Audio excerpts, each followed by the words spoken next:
Hi guys, പുതിയൊരു വീഡിയോയിലേക്ക് എല്ലാവർക്കും സ്വാഗതം. തമ്മിലും അല്ലെങ്കിൽ ടൈറ്റിലും വെച്ചിട്ട് തന്നെ നിങ്ങൾ ഗസ് ചെയ്ത് കാണും ഈ ഒരു വീഡിയോ എന്താണെന്നുള്ളത്. യെസ്, എനിക്കെന്താണ് സംഭവിച്ചത്, ഇപ്പോൾ എനിക്ക് എങ്ങനെയുണ്ട്, ഇപ്പോഴത്തെ എൻ്റെ ഹെൽത്ത് കണ്ടീഷൻ എങ്ങനെയുണ്ട്, ഇനി നമ്മുടെ ചാനലിൽ വന്നിട്ട് വീഡിയോസ് വരുമോ ഇല്ലയോ എന്നുള്ളതാണ്. ഈ 3 കാര്യത്തെക്കുറിച്ചാണ് ഞാൻ മെയിനായിട്ട് ഈ വീഡിയോ സംസാരിക്കാൻ പോകുന്നത്. അതിനു മുൻപായിട്ട് ഒരു യൂട്യൂബ് ചാനൽ സ്റ്റാർട്ട് ചെയ്യുന്നതെന്ന് പറയുമ്പോഴത്തേക്ക് ആർക്കും ജനസേവ ചെയ്യാൻ വേണ്ടിയിട്ടൊന്നും ഈ ലോകത്തുള്ള ഒരുത്തനും അങ്ങനെയല്ല സ്റ്റാർട്ട് ചെയ്യുന്നത്. ഓക്കെ, ഞാനും ആ സെയിം ഗണത്തിൽപ്പെടുന്നതാണ്. നമുക്ക് എന്തെങ്കിലും നമ്മുടെ കഴിവുകൾ എന്തെങ്കിലും തെളിയിച്ച് നമുക്ക് എന്തെങ്കിലും വന്നിട്ട് ഉണ്ടാക്കണം എന്നുള്ള ഒരു വിചാരത്തിൽ മാത്രമാണ് എല്ലാവരും തന്നെ സ്റ്റാർട്ട് ചെയ്യുന്നത്. അതേ സെയിം മൈൻഡ് സെറ്റിലാണ് ഞാനും സ്റ്റാർട്ട് ചെയ്തത്, ഈ ഡെയറിങ് സൂര്യ എന്ന് പറഞ്ഞ യൂട്യൂബ് ചാനൽ. അങ്ങനെ തുടങ്ങുന്ന ഒരു ചാനലിൽ വന്നിട്ട് ഞാനിപ്പോൾ ഒരു വീഡിയോ ഇടുന്നു. ആ വീഡിയോ വന്നിട്ട് നിങ്ങൾ കാണുന്നു, എനിക്ക് വ്യൂസ് വരുന്നു, സബ്സ്ക്രൈബർ കയറുന്നു, അതിനനുസരിച്ച് എനിക്ക് വന്നിട്ട് ഏണിങ്സ് ഉണ്ടാക്കാൻ പറ്റും. എല്ലാവർക്കും അങ്ങനെയൊക്കെ തന്നെയാണ്. സോ ഇപ്പോൾ വന്നിട്ട് അതോടുകൂടി തന്നെ ആ ഒരു ഇതങ്ങ് തീരും. ആ ഒരു എന്താ പറയുക, ആ ഒരു ചെയിൻ്റെ ഒരു ലിങ്ക് ഉണ്ടല്ലോ, അതങ്ങ് തീരും.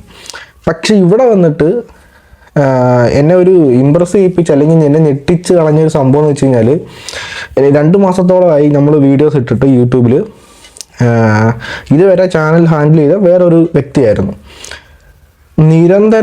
നിരന്തരം കണ്ടിന്യൂസ് ഏത് ഷോർട്സ് ഇട്ടാലും കമ്മ്യൂണിറ്റി പോസ്റ്റ് ഇട്ടാലും ഏത് പഴയ വീഡിയോയുടെ കമൻറ്റ് സെക്ഷനിൽ പോലും ഇൻസ്റ്റാഗ്രാമിലും വന്നിട്ട് കണ്ടിന്യൂസ് മെസ്സേജ് അയക്കുന്ന കുറേ പേരുണ്ടായിരുന്നു. അത് ഞാൻ മുമ്പേ പറഞ്ഞില്ലേ, ഒരു വീഡിയോ ഇടുന്നു, നിങ്ങൾ വീഡിയോ കാണുന്നു, അതിനകത്തുനിന്ന് എനിക്ക് കുറച്ച് ഏണിങ്സ് ഉണ്ടാക്കാൻ സാധിക്കുന്നു. ആ ഒരു ലിങ്ക് ഉണ്ടല്ലോ, അതിലുപരി വന്നിട്ട് ഇത് വേറെ ലെവൽ ഒരു ബോണ്ടിങ് ആണ്.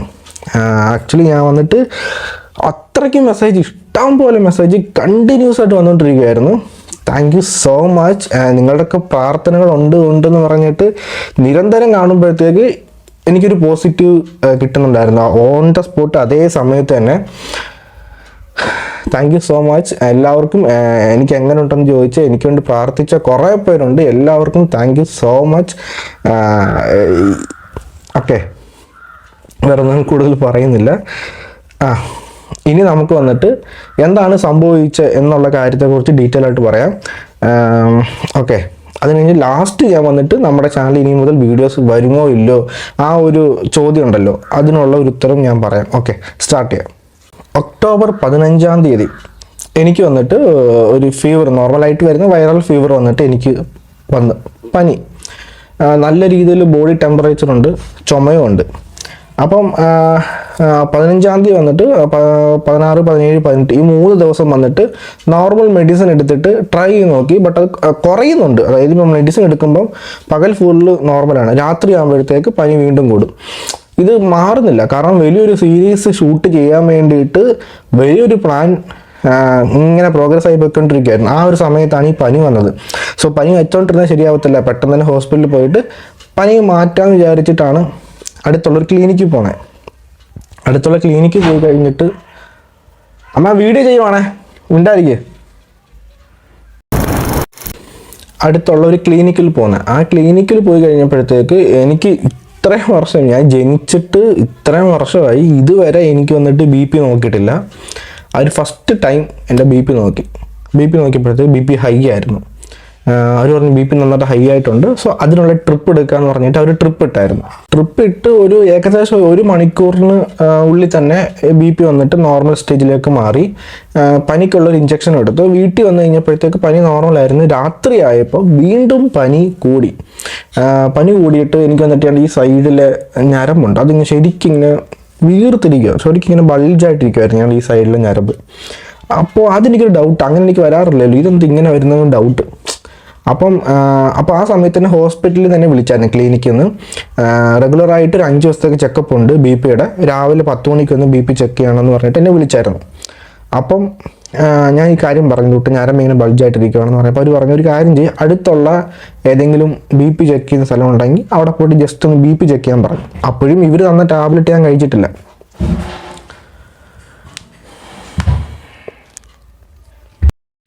അടുത്തുള്ള BP നോക്കുന്ന ഒരു ചേച്ചി ഉണ്ടായിരുന്നു, അവരുടെ അടുത്ത് വിട്ട് BP നോക്കി.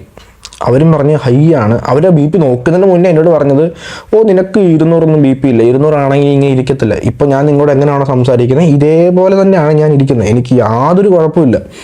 ആ ഞരമ്പിൻ്റെ ആ ഒരു ചെറിയ ഇതുള്ളായിരുന്നു, അത് തലവേദന ഉണ്ടായിരുന്നു. ഇനി അതുകൊണ്ടാണോ ഒന്നും എനിക്കറിയത്തില്ല, ബട്ട് എനിക്കായിട്ട് യാതൊരു പ്രോബ്ലവും ഇല്ല. ഇപ്പം ഞാൻ എങ്ങനെയാണോ സംസാരിക്കുന്നത് ഇതിനേക്കാളും ക്ലിയർ ആയിരുന്നു. ഇപ്പം മരുന്നും മെഡിസിനൊക്കെ എടുക്കുന്നുണ്ട്, ഒരുമാതിരി ഇങ്ങനെ ഇരിക്കുന്നുണ്ട്. ആ സമയത്ത് ഇതിനേക്കാളും സൂപ്പറായിരുന്നു, ക്ലിയർ ആയിരുന്നു. അപ്പോൾ ഇവർ തന്നെ പറയുന്നുണ്ട് ഇത്രയും ബി പി ഒക്കെ ഉണ്ടെന്നുണ്ടെങ്കിൽ ഇങ്ങനെ ഇരിക്കത്തില്ല, ഇങ്ങനെ സംസാരിക്കത്തില്ല എന്ന് പറയുന്നുണ്ട്. എന്നിട്ട് ഇവർ തന്നെ ചെക്ക് ചെയ്ത്, അവരുടെ മിസ്റ്റേക്ക് എന്ന് പറഞ്ഞിട്ട് ഇവർ തന്നെ വീണ്ടും ചെക്ക് ചെയ്തപ്പോഴത്തേക്ക് അതേ കൂട്ട് തന്നെ കാണിക്കുന്നുണ്ട്, ബി പി ഹൈ കാണിക്കുന്നത്. അപ്പോൾ ഇവർ പറയുന്ന ബി പി ഹൈ ആണ്, ഒരു കാര്യം ചെയ്യ്, ഉടനെ തന്നെ നിങ്ങൾ ഹോസ്പിറ്റലിൽ ചെല്ല് എന്ന് പറഞ്ഞു. അങ്ങനെ ആ സമയത്ത് ഹോസ്പിറ്റലിൽ ഓട്ടോയും വിളിച്ചൊരു ഹോസ്പിറ്റലിൽ പോയി കയറിയ ഹോസ്പിറ്റല് ഈ മാവേലിക്കര, കായംകുളം, തട്ടാരമ്പലം ഭാഗത്തുള്ള നമ്മുടെ സബ്സ്ക്രൈബേഴ്സ് ഉണ്ട്, അവർക്കറിയായിരിക്കും ഈ ഒരു ഹോസ്പിറ്റൽ. VSM ഹോസ്പിറ്റൽ എന്ന് പറയുന്ന ഒരു ഹോസ്പിറ്റലുണ്ട്. അവിടെയാണ് ഞാൻ പോയത്. അവിടെ ചെന്ന് ഉടനെ വന്നിട്ട് ഒരു 10 മിനിറ്റ് അവർ ഇരുത്തി. അത് കഴിഞ്ഞ് അവരും വന്ന് ബി പി ചെക്ക് ചെയ്ത്, ബി പി ഹൈ ആണ്. അപ്പോൾ നമ്മൾ പോകുന്നത് എന്തിനാണ്? പനിയുണ്ട്, ബി പി കൂടുതലിരിക്കുകയാണ്, സോ അതിനാണ് നമ്മൾ പോകുന്നത്. അപ്പോൾ ഇവരും പറയുന്നുണ്ട് ബി പി ഹൈ ആണ്, ഒരു കാര്യം ചെയ്ത് നിങ്ങൾ നോർമൽ ഇതില്ലേ പുറത്ത് കിടക്കുന്ന വാർഡ് കൂട്ട്, സോ അവിടെ നിങ്ങൾ വന്നിട്ട് അവിടെ ഒരു ബെഡ് വന്നിട്ട് ഇവിടെ കിടക്കാൻ പറഞ്ഞിട്ട് അവർ വീണ്ടും ട്രിപ്പ് ഇട്ട് എന്നോടൊന്ന് ചോദിക്കുക എന്താണ് കുഴപ്പം. ആദ്യമേ ഒരു 2 പേര് വന്നു, എന്താണ് കുഴപ്പം, എന്തെങ്കിലും ബുദ്ധിമുട്ടുണ്ടോ? ഞാൻ പറയും എനിക്ക് ഒരു ബുദ്ധിമുട്ടും ഇല്ല, പനിയാണ്, ബി പി കൂടി, നോക്കിയപ്പം ബി പി കൂടിയിരിക്കുകയാണ്, അതിനാണ് ഞാൻ ഇപ്പോൾ ഇവിടെ വന്നത് എന്നിങ്ങനെ പറഞ്ഞു. അവർ പോയി കഴിഞ്ഞിട്ട് വീണ്ടും 2 പേര് വരുന്നു, എന്താണ് കുഴപ്പം, എന്താണ് നിങ്ങൾക്ക് സംഭവിച്ചത്? ഇതേ കാര്യം വീണ്ടും പറഞ്ഞു, പനിയാണ്, ബി പി കൂടിയിട്ടാണ് വന്നത്. അവരും പോയി. അത് കഴിഞ്ഞ് ഒരു 10-15 മിനിറ്റിന് അടുത്ത 2 പേര് വന്നു, എന്താണ് ശരിക്കും കുഴപ്പം? ഞാൻ പറഞ്ഞു നിങ്ങൾ എന്തോ ഉദ്ദേശിക്കുന്നത്? അതായത് ഞാൻ പറയുന്ന കാര്യം അവർക്ക് മനസ്സിലാവുന്നില്ല. എന്താണ് സംഭവം എന്ന് വെച്ച് കഴിഞ്ഞാൽ ഇവർ ECG എടുത്ത് നോക്കി. ECG എടുക്കുന്ന സമയത്ത് അതിൽ വന്നിട്ട് ഒരു വേരിയേഷൻ കാണിക്കുന്നുണ്ട്. നമുക്ക് വന്നിട്ട് എന്തെങ്കിലും ഒരു തരത്തിലുള്ള ബുദ്ധിമുട്ടുകളും കാര്യങ്ങളും ഒന്നും ഇല്ലാതെയാണ് നമ്മൾ അവിടെ പോയത്. ഓൺലി ബി പി എന്ന് പറയുന്ന സംഭവത്തിന് ഡിപ്പെൻഡ് ചെയ്ത് നമ്മളവിടെ പോയി. അതായത് ആ ഒരു കാര്യത്തിന് ഒരു സൊല്യൂഷൻ ആയിട്ടാണ് നമ്മളവിടെ പോയേക്കുന്നത്. ഇവർ ECG എടുത്ത് നോക്കിയപ്പോഴേക്കും അതൊരു വേരിയേഷൻ കാണിക്കുന്നുണ്ട്. ഇവർ വിചാരിക്കുന്നത് ഹാർട്ടിനോ ചെസ്റ്റിനോ എന്തെങ്കിലും പ്രോബ്ലം അങ്ങനെ വന്നതാണോ എന്നുള്ള തോട്ടിലാണ് ഇവർ നമ്മളോട് ചോദിക്കുന്നത്. അങ്ങനെ ഒന്നും വന്നതല്ല, ബി പി കൂടിയിട്ട് വന്നതാണ് എന്ന് വീണ്ടും എടുത്തെടുത്ത് ഒരു 5-8 പേരോട് പറഞ്ഞു. പല ടൈമിൽ പല ആൾക്കാരും ചോദിച്ചു പോയി. എന്നിട്ട് അവർ ചോദിക്കുന്നത് വെള്ളം അടിക്കുമോ സീട്ട് വലിക്കുമോ ഇത് തന്നെ ഒരു 5-6 പേരും ചോദിച്ചു. ഇല്ല എന്ന് പറഞ്ഞ് പോയിട്ടും അവസാനം വന്നിട്ട് പെട്ടെന്ന് വന്നിട്ട് ഒരു ഡോക്ടർ പറഞ്ഞു ഇവിടെ അഡ്മിറ്റ് ചെയ്യണമെന്ന് പറഞ്ഞു. എവിടെയാണെന്നൊന്നും പറഞ്ഞിട്ടില്ല. നോർമലാണോ അതോ ICUലാണോ ഒന്നും നമുക്കറിയില്ല. നമ്മൾ വിചാരിക്കുന്നതൊക്കെ നോർമലാണെന്ന് വിചാരിക്കുന്നത്. അത് കഴിഞ്ഞിട്ട് ഞങ്ങൾ ചോദിക്കുമ്പോഴാണ് പറയുന്നത് ICUലാന്ന് പറയുന്നത്. അത് കഴിഞ്ഞിട്ട് ഇവർ നോക്കിയപ്പം ഞാൻ ഇങ്ങനെ ഇരിക്കുക, എന്നെ ICU കയറ്റിക്കൊണ്ട് പോകുന്നു. ICUലോട്ട് കൊണ്ടുപോയി. ഫസ്റ്റ് ടൈമാണ് ഞാൻ ബോധത്തോടെ ICU പോകുന്നത്. ഇതിനു മുന്നേ തവണ ICU പോയിട്ടുണ്ട്, അന്ന് ഈ ബോധം ഇല്ലായിരുന്നു. അത് ഞാൻ പറയാം. ICU കൊണ്ടുപോയി കയറ്റി നോക്കിയപ്പോഴത്തേക്ക് അവിടെ വന്നിട്ട് ഒരു 5-8 ബെഡുണ്ട്. ഈ 5-8 ബെഡിൽ മൊത്തം ഏജ്ഡ് ആയിട്ടുള്ള ആൾക്കാരാണ്, ഫുൾ ഏജ്ഡ് ആയിട്ടുള്ള ആൾക്കാരാണ്. ഡയാലിസിസ് നടക്കുന്നുണ്ട്, ബ്ലഡ് മാറ്റത്തില്ല. സോ ആ ഒരു സംഭവം നടക്കുന്ന 2-3 പേരുണ്ട്. ശരിക്കും ഹാർട്ടിന് പ്രോബ്ലം ഉള്ള 1-2 പേരുണ്ട്. അങ്ങനെയാണ് മൊത്തം കിടക്കുന്നത്. അവർക്ക് വന്നിട്ട് ജസ്റ്റ് ഇറങ്ങാൻ പോലും പറ്റത്തില്ല, അങ്ങനെ സ്റ്റേജിൽ കിടക്കുക. ഞാൻ അവിടെ എന്നെ ICU കയറ്റിയിട്ട് ഞാൻ ഒരു ബെഡിൽ നിന്ന് ഇപ്പുറത്തെ ബെഡിലോട്ട് ഞാൻ തന്നെ എണീച്ച് നടന്ന് ഇപ്പുറത്ത് കിടന്നത്. അത് കഴിഞ്ഞിട്ട് ഒരു ഡോക്ടർ ഉണ്ടായിരുന്നു അവിടെ. ആ ഒരു സമയത്ത് ശ്രീനിവാസൻ എന്ന് പറയുന്ന ഡോക്ടറാണ് പേര്, അദ്ദേഹത്തിൻ്റെ പേര് അതാണ്. അദ്ദേഹം വന്നിട്ട് ചോദിച്ചു വെള്ളം അടിക്കുകയോ സിഗരറ്റ് വലിക്കുകയും ചോദിച്ചു. ഇത് രണ്ടുമേ ഇല്ലെന്ന് പറഞ്ഞു. അല്ല ഈ ഇടകാലത്ത് അങ്ങനെ ഉപയോഗിച്ചിട്ടുണ്ടെന്ന് ചോദിച്ചു. ഇല്ല എന്ന് പറഞ്ഞു. അപ്പോൾ അവർക്ക് സംശയം, പിന്നെ എങ്ങനെ ഇത്ര ഹാർട്ട് ബീറ്റ് കൂടുന്നത്? അതായത് എൻ്റെ ഹാർട്ട് ബീറ്റ് കൂടുതലായിരുന്നു. ഈ ECGയിൽ ഒരു വേരിയേഷൻ കാണിച്ചില്ലേ, അത് വന്നിട്ട് ഈ ഹാർട്ട് ബീറ്റ് കൂടുതലായിരുന്നു, അതുകൊണ്ടാണ് ഈ വേരിയേഷൻ കാണിക്കുന്നത്. ഞാൻ പറഞ്ഞൊക്കെ മനസ്സിലാവുന്നുണ്ടെന്ന് തോന്നുന്നു. ഓക്കെ, ഇത് വേരിയേഷൻ കാണിച്ചേക്കുന്നത്. അപ്പോൾ നമ്മളവിടെ പോയത് എന്തിനാണ്? BP പനി വന്നിട്ട് BP കൂടിയിട്ടാണ് നമ്മൾ ഈ ഹോസ്പിറ്റലിൽ പോകുന്നത്. അവിടെ ചെന്നപ്പോൾ ECG എടുത്തു കഴിഞ്ഞപ്പോഴത്തേക്ക് ഹാർട്ട് ബീറ്റ് കൂടുതലാണെന്നുള്ളത് അറിഞ്ഞ് വേരിയേഷൻ കാണിച്ചിട്ട് അതിനാണ് എന്നെ ICU കൊണ്ടുപോയേക്കുന്നത്. 145 എങ്ങോട്ടുണ്ടായിരുന്നു റേറ്റ്. ചെസ്റ്റിലൊക്കെ കുറേ സാധനങ്ങൾ വെച്ച് അവിടെ ഇവിടെ കുത്തിയിട്ട് ഒരു 10-15 പേര് എൻ്റെ തൊട്ട് ഫ്രണ്ട് ഇങ്ങനെ വളഞ്ഞു കൂടി നിൽപ്പുണ്ട്. കൈ വെക്കുന്നു, ഇഞ്ചക്ഷൻ എടുക്കുന്നു, കൈ വെക്കുന്നു, ഇഞ്ചക്ഷൻ എടുക്കുന്നു, അല്ലെങ്കിൽ ഇഞ്ചക്ഷൻ എടുത്തിട്ട് കൈ വെക്കുന്നു. അപ്പോഴത്തേക്ക് എനിക്ക് ഇവിടുന്ന് ഇരച്ചെന്തോ ചെസ്റ്റിലോട്ട് വരുന്ന ഫീലുണ്ട്. ഞാൻ ചോദിക്കുന്നുണ്ട്, നിങ്ങൾ എന്താണ് ചെയ്യുന്നത് എന്ന് ഈ ഡോക്ടറോട് ഞാൻ ചോദിച്ചു. ഹാർട്ട് ബീറ്റ് കൂടുതലാണ്, അത് കുറയ്ക്കാനാണ് നോക്കുന്നതെന്ന് പറയും. ഞാൻ പറയും, ഡോക്ടറെ എനിക്ക് യാതൊരു തരത്തിലുള്ള ബുദ്ധിമുട്ടും ഇല്ല, എനിക്ക് ശ്വാസമുട്ടലോ നെഞ്ചുവേദനയോ അല്ലെങ്കിൽ ഒരു തരത്തിലുള്ള ബുദ്ധിമുട്ടും ഇല്ല, അതോ തലറക്കം പോലും ഇല്ല, എന്നെ വന്നിട്ട് എന്തിനാണ് ഇങ്ങനത്തെ ട്രീറ്റ്മെൻറ്റ് എടുക്കുന്നതെന്ന് ചോദിച്ചു. അല്ല ഹാർട്ട് ബീറ്റ് കൂടുതലാണെന്ന് പറഞ്ഞു. ശരി, ഓക്കെ. അതായത് നമുക്കത് ചിന്തിക്കാനുള്ള മൈൻഡ് സെറ്റ് വരുന്നത്. കാരണം വെച്ചാൽ നമ്മൾ ICUലാണ്, ഹാർട്ട് ബീറ്റ് കൂടുതലാന്ന് പറയുന്നത് ചുമ്മാ വന്ന ഒരുത്തന്നെ ഹാർട്ട് ബീറ്റ് കൂടുതൽ ICU കൊണ്ടുപോയിട്ട് വരുമ്പോൾ നമ്മുടെ മെൻറ്റാലിറ്റി ടോട്ടലി ചേഞ്ച് ആവും. അപ്പോൾ അതിങ്ങനെ ആലോചിച്ച് കിടക്കുന്ന കൂട്ടത്തിൽ തന്നെ മരുന്നിട്ടിട്ട് എൻ്റെ ഹാർട്ട് ബീറ്റ് കുറയുന്നില്ല എന്ന് പറഞ്ഞുകൊണ്ടിരുന്ന ആൾ പെട്ടെന്ന് നമ്മുടെ ചെസ്റ്റിൽ ഷോക്ക് വയ്ക്കത്തില്ലേ, 2 സാധനം തേപ്പൊട്ടി കൂട്ട സാധനം വെച്ചിട്ട് ഷോക്ക് അടിപ്പിക്കത്തില്ലേ, ആ ഒരു സാധനം എടുത്ത്. ഞാൻ ഇന്നേ വരെ എൻ്റെ ജീവിതത്തിൽ ഞാൻ ഇഷ്ടം പോലെ മൂവീസ് കണ്ടിട്ടുണ്ട്, കാണാത്ത പടങ്ങളില്ല.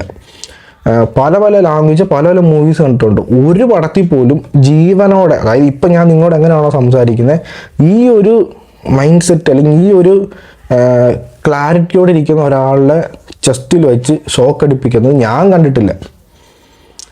ഇവർ സാധനം എടുത്തിട്ട് ചെസ്റ്റിൽ വെച്ചിട്ട് അടിച്ച് എൻ്റെ മക്കളെ ഒരു ഷോക്ക്, പരലോകം കണ്ടിട്ട് തിരിച്ചു വന്നു ഞാൻ. കാരണം ഒരു ഷോക്ക് അടി, എൻ്റെ ദൈവം തമ്പുരാനെ, ചത്തില്ലെന്നേ ഉള്ളൂ, അമ്മാതിരി ഒരു ഇതായിരുന്നു.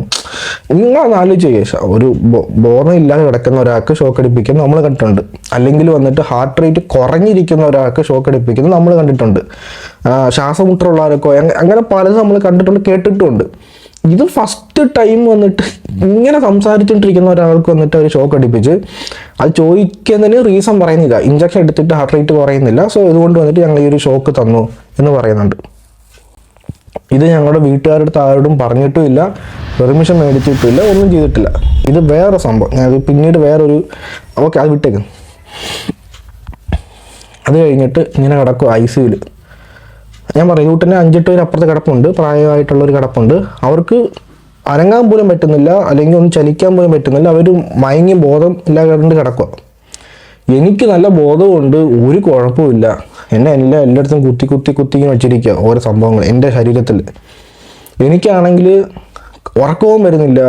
രാത്രി 11:30-12 ആയിട്ടുള്ളൂ. ഉറക്കം വരുന്നില്ല, ഒന്നും വരുന്നില്ല. എന്നാലും ചുമ്മാ പനിക്ക് വേണ്ടി വന്നതാണ് ഒരു കുറ്റമായി പോയത്. ഇപ്പം ഈ അടിച്ച് കിടത്തിയേക്കുന്നത്, ഷോക്ക് അടിച്ച് എന്നുള്ള മൈൻഡ് സെറ്റ് നമുക്ക് ഇപ്പോൾ നിങ്ങളുടെ ആ മൈൻഡ് സെറ്റ്, നിങ്ങൾ അപ്പോഴത്തെ ആ ഒരു ഇതൊന്ന് ആലോചിച്ച് നോക്കിയേ. ആ ഒരു ഞാൻ എന്തൊക്കെ ചിന്തിച്ചാണോ എന്നുള്ളത്. അങ്ങനെ അത് കഴിഞ്ഞിട്ട് രാവിലെയായി, തട്ടിമുട്ടി രാവിലെയായി. ഞാൻ തന്നെയാണ് ആ ICUവിൽ തന്നെ, ഞാൻ തന്നെയാണ് പല്ല് തേക്കുന്നത്, ഞാൻ തന്നെയാണ് ബാത്റൂമിൽ നടന്നു പോകുന്നത്. അപ്പോൾ അവിടെ ഇരിക്കുന്ന നേഴ്സുമാരെല്ലാവരും ഞെട്ടി നോക്കുന്നത്.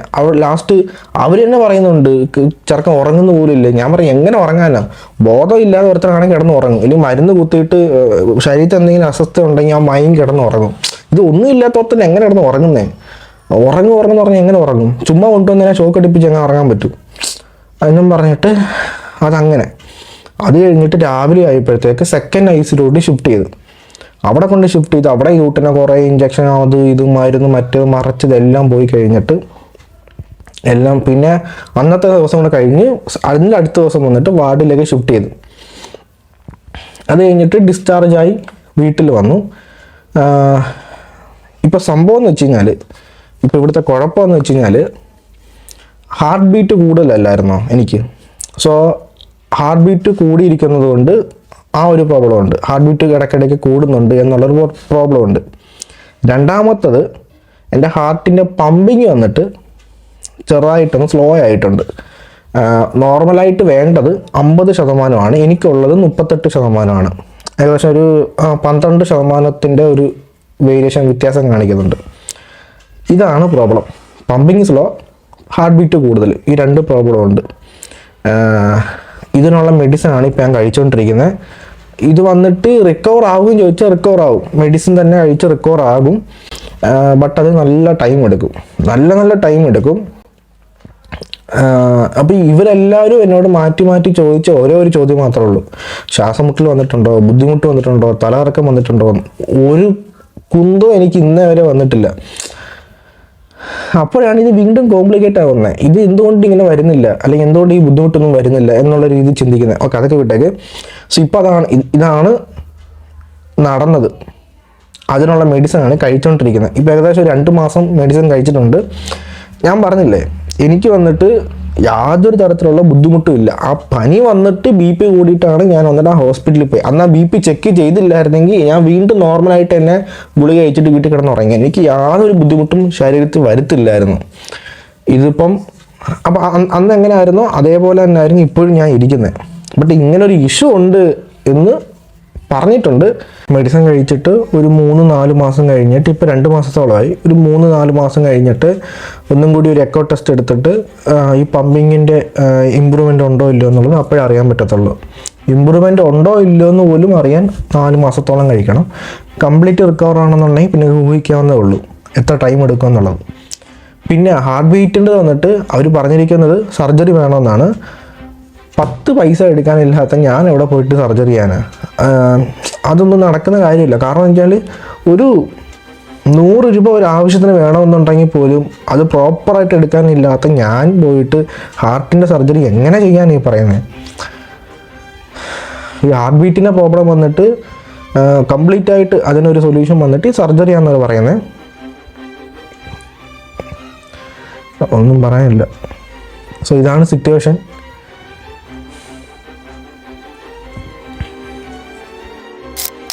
ഹോസ്പിറ്റലിൽ പോകുന്നതിന് മുമ്പ് എങ്ങനെയാണോ ഇരുന്നത്, അതിന് ശേഷം ഹോസ്പിറ്റലിൽ പോയി ഷോക്കൊക്കെ അടുപ്പിച്ച് മരുന്നൊക്കെ കഴിച്ച് ഇഞ്ചക്ഷനൊക്കെ എടുത്ത് ഇപ്പോഴും മെഡിസിൻ കഴിച്ചുകൊണ്ടിരിക്കുന്നുണ്ട്. ഇതിന് ശേഷം വന്നിട്ട് എനിക്ക് കുറേ അധികം അസ്വസ്ഥതകൾ, ബുദ്ധിമുട്ടുകളും കാര്യങ്ങളൊക്കെ വന്നത് സ്റ്റാർട്ടായിട്ടുണ്ട്. അത് വന്നിട്ട് ഞാൻ ഉറപ്പിച്ച് പറയാം, എനിക്കിതിന് മുന്നേ അങ്ങനെ സംഭവമില്ലായിരുന്നു. ഈ ഹോസ്പിറ്റലിൽ പോയി എന്നാണോ സ്റ്റാർട്ട് ചെയ്തത്, മെഡിസിൻ എന്നാണോ സ്റ്റാർട്ട് ചെയ്തത്, ആ ഷോക്ക് എന്നാണോ എനിക്ക് വെച്ച, അതിന് ശേഷമാണ് എനിക്ക് ഓരോരോ ബുദ്ധിമുട്ടുകൾ നമുക്ക് നമ്മുടെ ബോഡിയിൽ ഉണ്ടാകുന്ന ചേഞ്ച് നമുക്കറിയാൻ പറ്റും. ആ ഒരു ചേഞ്ചും കാര്യങ്ങളും എനിക്ക് വന്നിട്ട് സ്റ്റാർട്ടായി തുടങ്ങിയത്. അതിലെനിക്ക് ക്ലിയർ ആയിട്ട് എനിക്കറിയാം. ഈ മെഡിസിൻ സ്റ്റാർട്ട് ചെയ്തതിന് ശേഷമാണ് എനിക്ക് ഓരോരോ അസ്വസ്ഥതകളും ബുദ്ധിമുട്ടുകളും ഇപ്പം എനിക്ക് തോന്നുന്നുണ്ട്. അത് വന്നിട്ട് ഇപ്പം എന്താ പറയുക, ചെറുതായിട്ട് നമുക്ക് എന്തെങ്കിലും വേറെ നോർമൽ ആയിരിക്കാം, ബട്ട് അങ്ങനെ തോന്നിയപ്പോൾ നമ്മുടെ മൈൻഡ് വന്നിട്ട് നേരെ അങ്ങോട്ട് പോകുന്നത് ഇതുകൊണ്ടാണോ ഇങ്ങനെ എന്നുള്ളൊരു മൈൻഡ് സെറ്റ് ഉണ്ടല്ലോ. സോ ഈ ഒരു സിറ്റുവേഷനാണ് ഇപ്പോൾ.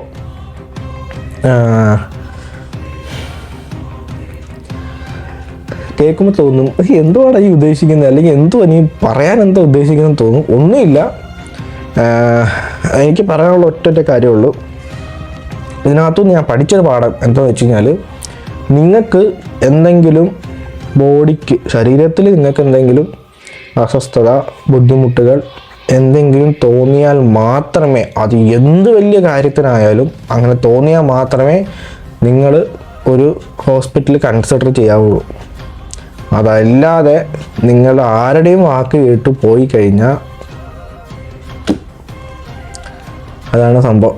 ഓക്കെ, ഇനിയിപ്പോൾ ഇനി നമ്മുടെ ചാനലിൽ വീഡിയോസ് വരുമോ എന്നുള്ളൊരു വലിയൊരു ചോദ്യം കിടപ്പുണ്ട്. ഈ ഒരു 2 മാസ കാലയളവിൽ വന്നിട്ട് മൈൻഡ് ശരിക്കും ഡിപ്രഷനായി. ശരിക്കും എന്ന് വെച്ച് കഴിഞ്ഞാൽ ഭയങ്കര ഡിപ്രഷനായിട്ടിരിക്കുമായിരുന്നു മൈൻഡ്. ഇപ്പോഴും അതൊക്കെ തന്നെയാണ്, ശരിക്കും ഡിപ്രഷൻ ആവുന്നുണ്ട് മൈൻഡ്. ചില ടൈം ഓക്കെ ആയിരിക്കും, ചില ടൈം പെട്ടെന്ന് നമ്മൾ ആ ഒരു സ്റ്റേജിലോട്ട് പോകുന്നുണ്ട് മൈൻഡ്. അത് ഞാൻ എത്രയ്ക്കോ കൺട്രോൾ ചെയ്യുന്നുണ്ട്, ബട്ട് എന്നെ കൊണ്ട് നടക്കുന്നില്ല. അത് പ്രോപ്പറായിട്ട് ടൈം എടുക്കും. ആ ടൈം എടുത്ത് എനിക്ക് ആവത്തുള്ളൂ. അത് എന്തുകൊണ്ടാണെന്ന് ചോദിച്ചു കഴിഞ്ഞാൽ, ചുമ്മാ ഇരിക്കുന്നവർത്തന്നെ പെട്ടെന്ന് ഒരാൾക്ക് വന്നിട്ട് നിനക്ക് ഹാർട്ടിന് പ്രോബ്ലം ഉണ്ടെന്ന് പറഞ്ഞു കഴിഞ്ഞാൽ എങ്ങനെ ഇരിക്കും സിറ്റുവേഷൻ? കാരണം ഞാൻ ലൈഫിൽ വന്നിട്ട് ഒന്നും ഇതുവരെ ചെയ്തിട്ടില്ല. ഞാൻ എന്തെങ്കിലും സാധിക്കണം, അല്ലെങ്കിൽ എന്തെങ്കിലും വന്നിട്ട് ഒരു നമ്മൾ കഷ്ടപ്പെട്ട് ഒരിടത്ത് എത്തണം എന്ന് വിചാരിച്ച് ഓടിക്കൊണ്ടിരുന്ന ടൈമിൽ ഇനി എനിക്ക് നടക്കാൻ പോലും പറ്റത്തില്ല എന്ന് പറയുമ്പോൾ ഉള്ളൊരവസ്ഥ ആലോചിച്ച് നോക്കി. നമുക്ക് എന്ത് ചെയ്യാൻ പറ്റും? ഇതെനിക്ക് ഇപ്പോൾ ഈ ഒരു യങ് ഏജ് എനിക്ക് എന്ത് ചെയ്യാൻ പറ്റും? ഇപ്പോൾ എനിക്ക് വന്നിട്ട് വയസ്സ് ഒത്തിരി ആയോ? ഒരിക്കലും ഇല്ല. ഒരു ഏജ്ഡ് ആയിട്ടുള്ള സ്റ്റേജ് ആണെങ്കിൽ പോലും നമ്മളത് മൈൻഡ് ചെയ്യത്തില്ല. ബട്ട് ഈ ഒരു സ്റ്റേജിൽ ഇങ്ങനെ ബ്ലോക്കായിട്ട് നിൽക്കുന്ന സമയത്ത് നമുക്കുണ്ട ഇങ്ങനൊരു സംഭവം വന്നു കഴിഞ്ഞാൽ ആൾറെഡി 1008 പ്രശ്നങ്ങളുണ്ട്. അതിനെയൊക്കെ ഓവർകം ചെയ്താണ് വന്നിട്ടിരിക്കുന്നത്. അതിന് മേലെ വീണ്ടും ഈ ഒരു അടി. ഓരോരുത്തർ എത്രയെന്ന് വെച്ചൊരു അടി സഹിക്കുന്നേ. ഒന്ന് കൈ ഉയർത്തിയാൽ പോലും അടിച്ചത് താഴോട്ട് വീഴുക. അമ്മാതിരി അടി കിട്ടിക്കൊണ്ടിരിക്കുന്നത്. അത്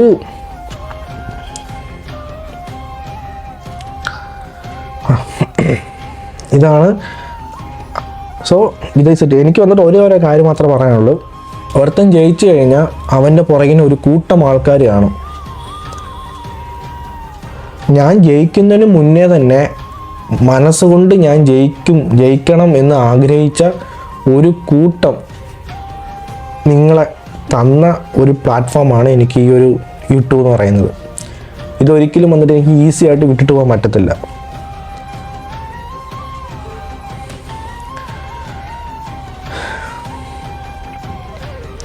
മനസ്സിലായി കാണുമെന്ന് തോന്നുന്നു.